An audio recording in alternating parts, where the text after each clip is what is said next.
Fala, meu povo, como é que vocês estão? Vocês estão bem? Queridos, amados, olha só, ontem uma simples palavrinha para hoje, é coisa rápida, é um vídeo justamente falando sobre aquilo que tem queimado meu coração, que eu tenho visto ultimamente, tenho conversado com algumas pessoas recentemente, eu creio que vai alcançar o seu coração. O propósito do vídeo é glorificar a Cristo e edificar a igreja. Então, se você foi tocado de alguma forma, o Espírito Santo, essa mensagem fez sentido para você, curte, comenta, compartilha, o máximo de pessoas que você conseguir e bora lá. O que eu tenho no meu coração e que aquilo que o Espírito Santo tem falado comigo desde que eu cheguei aqui, na verdade ele sempre falou isso na verdade é uma consciência que eu tenho tomado ao longo do tempo, mas conversando com algumas pessoas recentemente, eu vejo como as pessoas têm necessidade de fato da verdade, simples e objetivo. Falando com outras pessoas que estão até em outros países cristãos, vendo como eles evangelizando e falando de Cristo para as pessoas, como as pessoas estão necessitadas de verdade, simplesmente a verdade que liberta, a verdade que satisfaz o desejo do coração das pessoas. É justamente isso. Então, olhando para a forma como nós, principalmente cristãos brasileiros, deveríamos agir, tem me gerado questionamentos. A palavra diz lá sobre a grande comissão, né? Mas antes de entrar nela, existe algo que está sobre o nosso país, que é uma palavra sobre o Brasil ser um celeiro de missões, sobre o Brasil levar a chama missionária para os outros lugares, sobre o fogo que está na nossa vida ser avivado e ser espalhado. Beleza, show de bola. Só que um país com uma palavra como essa, com uma liberdade religiosa como nós temos, com teologia que nós temos, que já não é mais uma teologia ruim como era lá atrás, que quase não tinha. Hoje uma teologia, temos uma sã doutrina, temos uma teologia sadia, temos uma teologia boa, uma doutrina boa, mas com baixíssimo nível de efeito na sociedade. Nós podemos olhar para a política do nosso país. Era para nós, como filhos de Deus, estarmos sentados nas bancadas políticas. Não quer dizer que a igreja tem que se envolver com o Estado.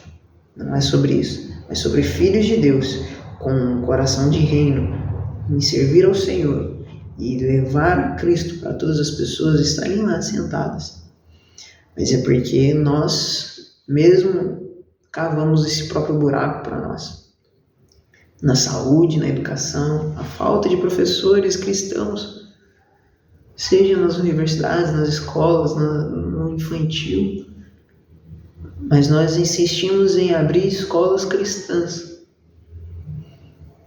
ao invés de irmos para dentro do sistema como Daniéis, para implodir de dentro para fora, uma cultura de reino. Mas, enfim, o ponto quero citar uma passagem aqui, que é o que tem queimado meu coração nos últimos dias e é o ponto da nossa reflexão. Jesus, falando na grande comissão, em Mateus 28, foi-me dada autoridade nos céus e na terra, portanto vão, façam discípulos de todas as nações, batizando-os em nome do Pai, do Filho e do Espírito Santo, ensinando-os a obedecer a tudo que os ordenei, e estarei sempre com vocês até o fim dos tempos.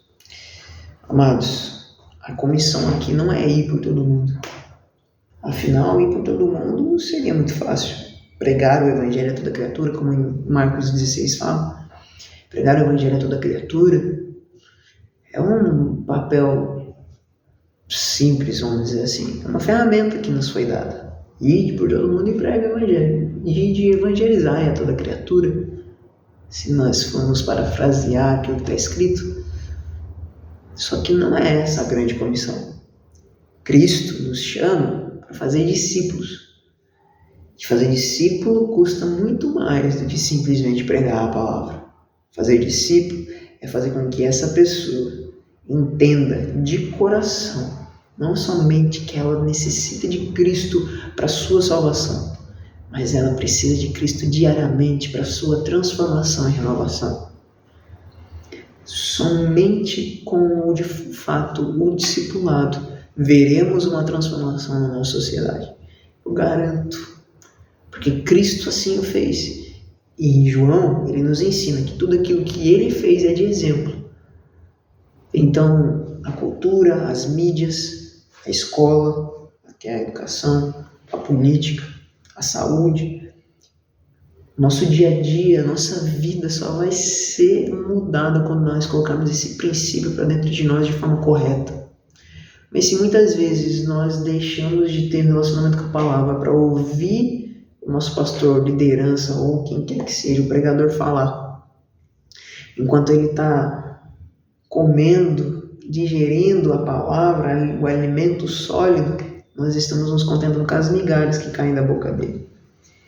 Por causa disso, por causa dessa falta de relacionamento com a palavra, nós vivemos na chama dos outros.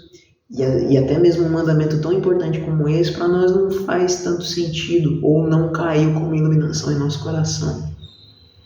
As escrituras não se iluminaram para nós. Por quê? Porque nós não gastamos tempo com ela, não nos relacionamos com ela. E aí a chama do outro é muito mais atraente. E aí a gente vive cambaleando, buscando na chama do outro aquilo que pode nos aquecer. Sendo que existe um fogo que é próprio para nós mesmos e que pode se intensificar cada vez mais. Então o processo de discipulado ele é muito importante. Foi o que Jesus fez. Jesus pegou 12, ainda que um tenha se perdido, mas ele não deixou de cumprir com o seu papel. Judas tinha problema com roubo, problema com dinheiro. O que Jesus fez para tratá-lo como um bom discipulador faria? Lógico, com equilíbrio. O colocou como tesoureiro do seu ministério e o ensinou, pregou com a vida, com palavras, viveu a vida que ele tinha que viver para cumprir com o plano e o propósito de Deus aqui nessa terra. Ainda assim, Judas escolheu, assim como o Senhor nosso Deus lá no Antigo Testamento, Deuteronômio, nos convida a escolhermos entre a vida e a bênção ou entre a maldição e a morte. Ele nos convida a escolher uma dessas. E ele diz, entretanto, porém, todavia, contudo, escolha a vida, escolha a bênção. Então, foi de escolha de Judas, também para que se cumpra as escrituras, de que haveria um filho da perdição. E enfim, haverá momentos em que mesmo no discipulado haverão pessoas que se apostatarão da fé. Até nós mesmos estamos, de alguma forma, não estamos imunes a isso. Nós devemos todos os dias nos prontificar, nos colocar disponíveis e morrer para nós mesmos todos os dias, carregar a nossa cruz todos os dias, para que possamos alcançar a Cristo. Mas é nosso papel, como filhos de Deus e com uma caminhada já cristã, não somente evangelizar e fazer novos convertidos, novos bebês espirituais, mas é dar alimento para esses. Vai demandar tempo, intencionalidade, dedicação. Vai custar tudo de nós. Não é esse o preço do discipulado? Aquele que almeja construir um edifício não calculará antes o preço, material. Então, essa é a grande comissão. Essa é a missão que Deus nos deu. E é de nossa responsabilidade cumprir. Nesse momento existem pessoas que estão tendo encontros com Cristo nas regiões mais perseguidas e inóspitas para o Evangelho chegar. Ruim de se pregar, porque você pode morrer. Sim, você pode morrer.